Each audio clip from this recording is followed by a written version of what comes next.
Olá, eu sou a professora Andréa Leda, coordenadora do Logicom, e hoje estou aqui novamente para trazer os resultados de mais uma pesquisa. Hoje eu trago para vocês os resultados desse artigo intitulado Optimizing the Efficiency of the Soybean Exportation, Impact of Economies of Scale and Location in Network Design. Esse artigo vai ser publicado na revista Brazilian Business Review, neste primeiro semestre de 2025, e ele conta com a autoria da professora Ana Paula Milanês, da Universidade Tecnológica Federal do Paraná, eu, professora Aníbal Azevedo, da FCA Unicamp, e o professor Takaaki, da Faculdade de Engenharia Elétrica da Unicamp. Bem, nosso estudo ele foi motivado pelos desafios logísticos ora enfrentados pela cadeia de exportação da soja no Brasil. E propomos, então, um modelo de programação linear mista para otimizar a cadeia de suprimentos da soja, com destino ao mercado internacional. O nosso modelo ele vai determinar a localização ótima da rede de armazenamento e vai apoiar o planejamento estratégico para projetar-se uma cadeia de exportação de soja mais competitiva. O nosso modelo, ele considera as diferentes funções e tamanho da rede de armazenamento, considerando, além da armazenagem no campo, os terminais de transbordo, os nossos hubs, e também os terminais nos portos de exportação. Além disso, ele também considera diferentes rotas de transporte, as rotas rodoviárias e as rotas multimodais, em que são utilizados mais de uma modalidade de transporte. Então, a gente está avaliando a real dinâmica dessa rede logística de exportação. Nós também testamos 3 diferentes cenários. O cenário real, que mostra a configuração atual dessa rede de distribuição. Um outro cenário que a gente chama de cenário base e também o cenário aperfeiçoado. Falando um pouquinho do diferencial do nosso modelo, a gente fez uma vasta revisão sistemática da literatura, pesquisando diferentes autores. Então, o nosso modelo, esse quadro que também está presente lá no artigo, ele sintetiza bem o diferencial do nosso modelo e por que ele avança no desenho da rede e na otimização dessa cadeia de suprimentos.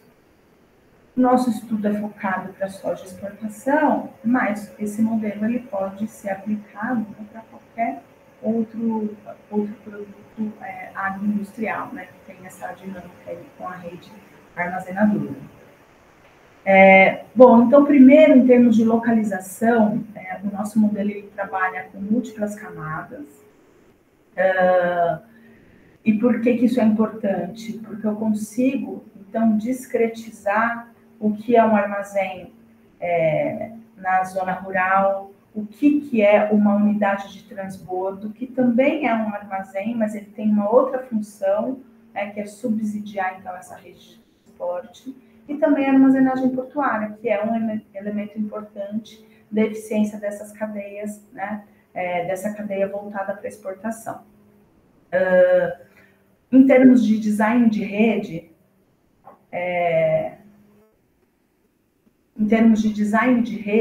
a gente está preocupado com essas múltiplas alocações da rede.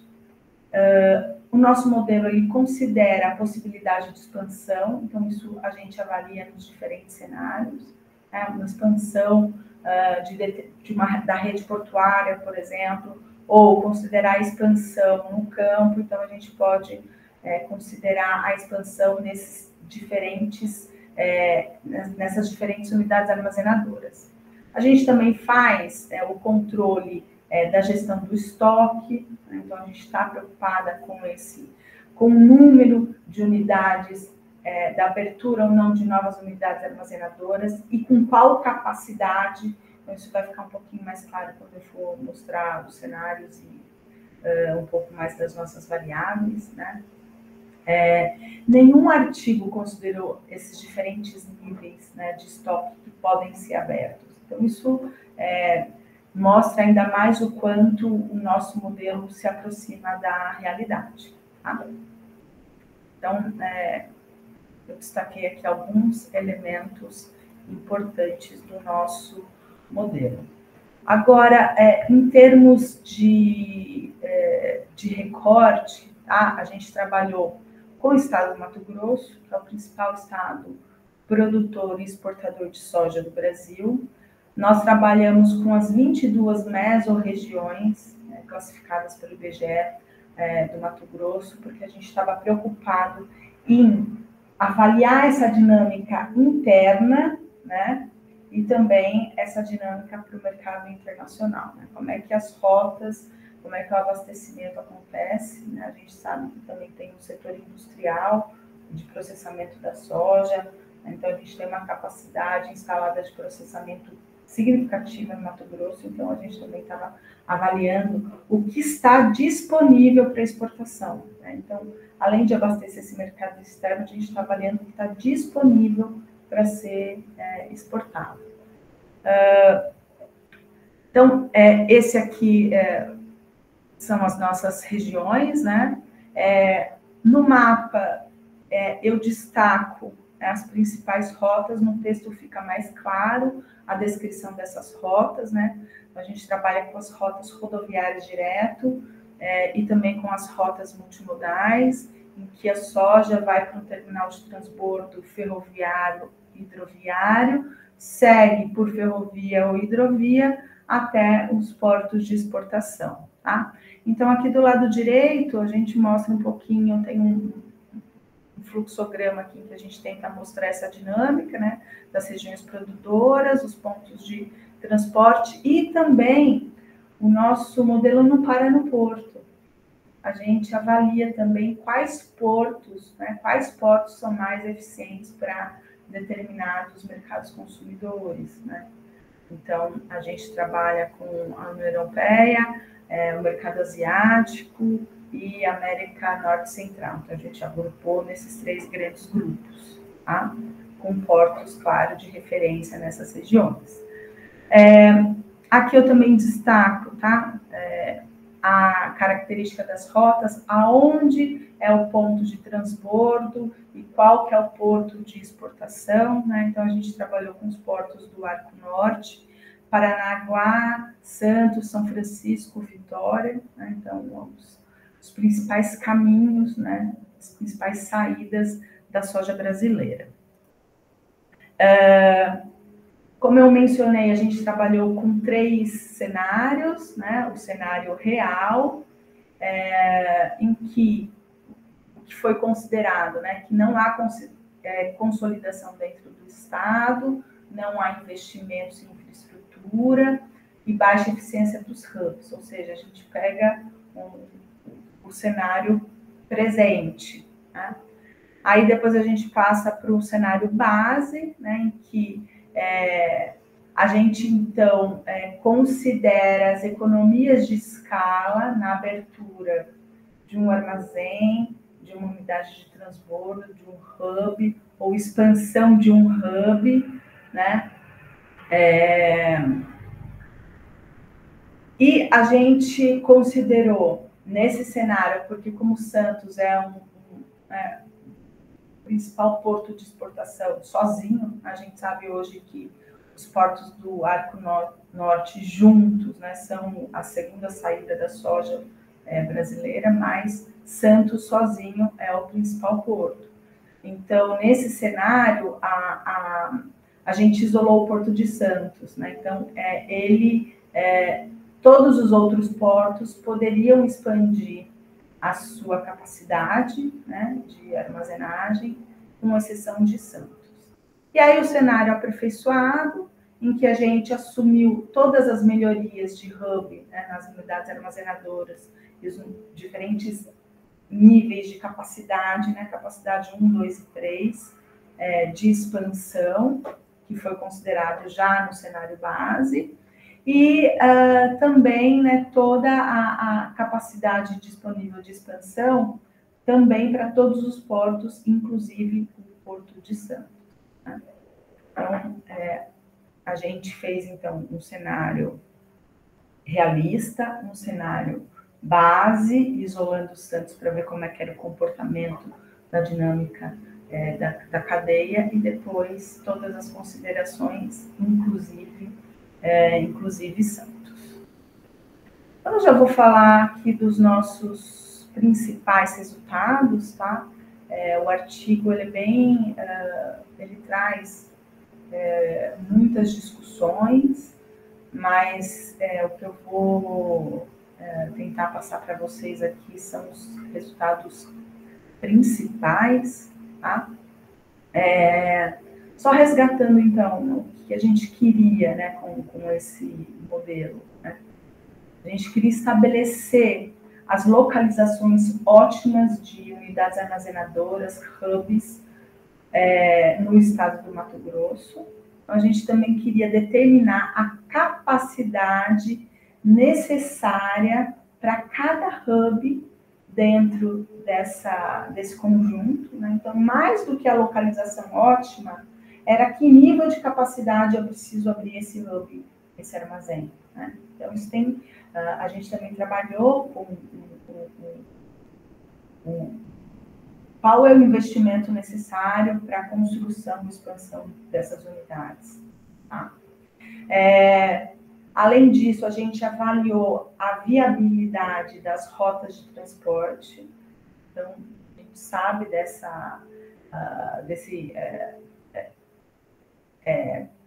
desses dois elementos devem andar juntos, né? A rede de armazenagem e a rede de transporte, né? As rotas logísticas. E também a gente queria determinar a quantidade dentro de cada fluxo de transporte. Né? Então, quanto cada rota vai movimentar, né? E vai levar para onde? Para que porto? E que porto vai mandar para qual mercado internacional que a gente considerou. Então, veja, é um conjunto bem robusto, né? Que a gente queria alcançar. Tem uma tabela no artigo que sintetiza um pouco o resultado geral de cada um dos cenários, né? Então, no artigo a gente detalha melhor, mas a gente fala do número de hubs, que é o H aqui, essa primeira coluna, né? Depois a gente tem os custos totais representados pelo TC, e o que a gente alcançou em cada um dos cenários. Depois a gente tem o CC, que são os custos de distribuição. No seguinte, a gente tem os custos, o DC, os custos de distribuição, e o CC, que são os custos de coleta. Depois a gente tem o TRC, que são os custos de transferência, né? E depois o custo de estabelecimento dos hubs. Tá? Então, tem aqui, só para mais uma métrica, né, o gasto computacional, enfim, mas a gente destaca aqui, né, o quão vocês já devem estar imaginando que o cenário aperfeiçoado, né, foi o melhor cenário. Então, ele foi mais eficiente, então ele abriu menos hub, mas ele, abrindo um número menor de hubs, claro, eu vou mostrar depois no próximo slide a diferença das capacidades, mas com um número menor de hubs, ele conseguiu otimizar melhor a rede, tá? Então, ele foi mais eficiente. Então, a gente mostra aqui depois o comportamento, né? Para cada porto ao longo do tempo. Então, isso é uma informação super importante que o modelo traz em termos de estratégia de planejamento, né? Quando é que o porto vai ser mais acionado por essa cadeia? Então, isso tem a ver também com planejamento, né? Quando é que eu posso escalonar melhor ou não? Onde é que estão os pontos de ociosidade? Enfim, tem muita discussão em cima dos nossos resultados e eu convido vocês a lerem com cuidado. É muito rico em informação, é muito atual. A atualidade desse artigo é muito grande em termos de proposições. Então, quem atua no setor, as tradings, Ministério da Agricultura, Ministério dos Transportes, o nosso estudo ajuda a referenciar, inclusive, propostas que estão em curso. Tá? Então, a gente mostra também que alguns projetos estruturais, né, que estão se desenvolvendo agora, eles também estão respaldados pelos resultados do nosso artigo. Tá? E aqui, então, eu mostro dou mais um zoom aqui, né, nos nossos resultados, comparando o cenário real com o cenário aperfeiçoado, né? Em termos de mesorregiões. Então, a gente mostra em cada mesorregião, qual foi o tipo de armazém que deve ser expandido ou aberto, em que nível, né? Então, isso também direciona, né? Tem regiões que demandam mais unidades maiores, menores, mais próximas à produção, né? Tem unidades que precisam estar mais perto dos hubs de transbordo, enfim, tem diferentes achados aqui. E, por fim, tá? Queria destacar de novo, né, a contribuição científica da nossa pesquisa e dos nossos achados, né? A importância dessas instalações intermediárias atuando como hub, que são essenciais para economias de escala. A gente sabe que commodity precisa de economia de escala, a gente está falando de produtos de baixo valor agregado, movimentados em grandes volumes, né? Então a gente reafirma, reforça a importância dessas estruturas, e também reforça a estratégia desses hubs, né, enquanto centros consolidadores de carga. Tá? Esses resultados também podem apoiar, né, a tomadores de decisão sobre onde investir, como investir, em que níveis, né, pensando na rede de armazenamento e na rede logística, tá? Tanto em termos aí multimodais ou a questão portuária, tá? Bom, o nosso cenário, o melhor cenário, né, foi o cenário aperfeiçoado, e a gente conseguiu, então, um equilíbrio da matriz, né, de transporte, em que a gente acionou não só o Porto de Santos, né, mas também os portos do Arco Norte. Bom, pessoal, fiquem atentos aí, então, para a publicação, né, oficial do artigo, e espero que vocês se usem, né, desse artigo para avançar também nas pesquisas de vocês.